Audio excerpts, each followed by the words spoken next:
अर्ज किया है कि बहुत खूबसूरत हो तुम, दुनिया को अपनी नजरों से बचाया करो।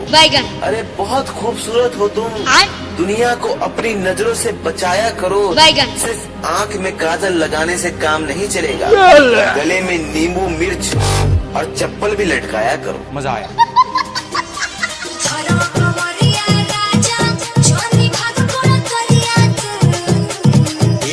रहा नहीं जाता।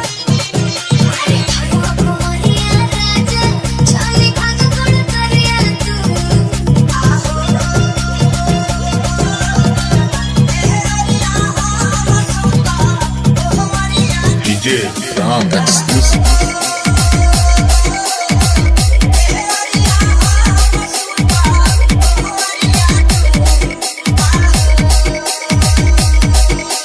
यही नहीं, अभी और सुनिए।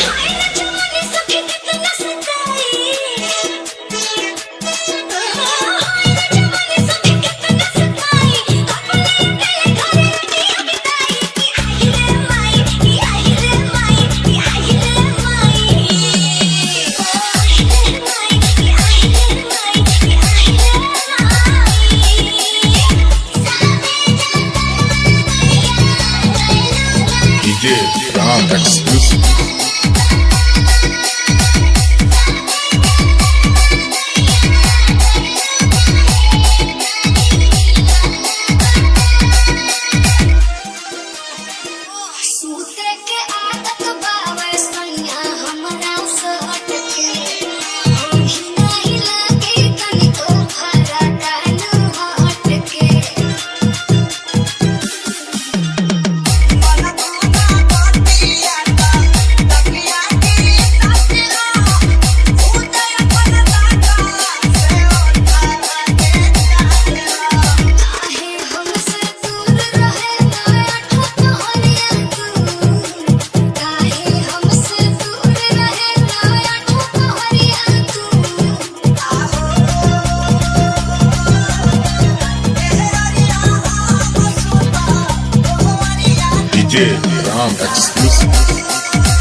DJ Ram exclusive. DJ Ram exclusive.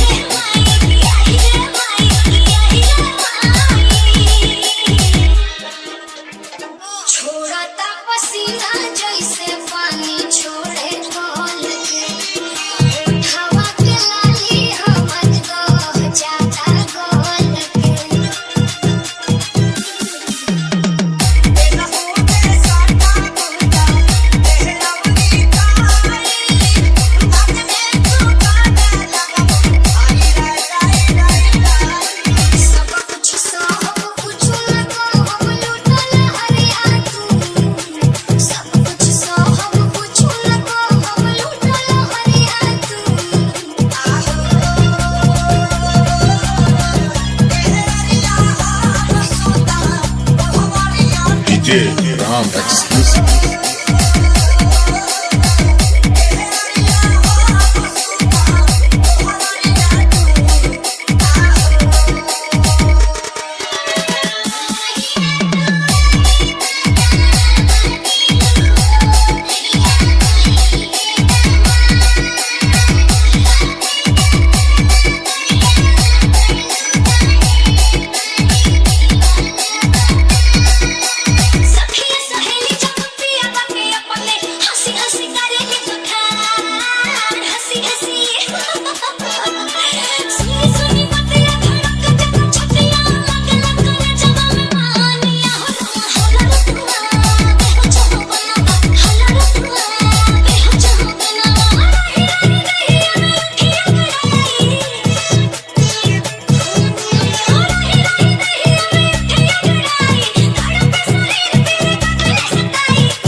DJ Ram exclusive.